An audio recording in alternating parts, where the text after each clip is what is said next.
Welcome. If you want to use easy mode on your Samsung Galaxy A40, let's go for the settings. Right now we have to click on the search and type easy mode. Now just wait a little bit.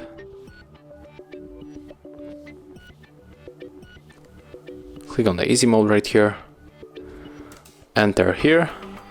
Scroll down and use the switcher to turn on the easy mode. And this is how it looks, easy mode on your Samsung Galaxy A40. Thank you guys for watching. Leave thumbs ups, comments, and subscribe to our channel.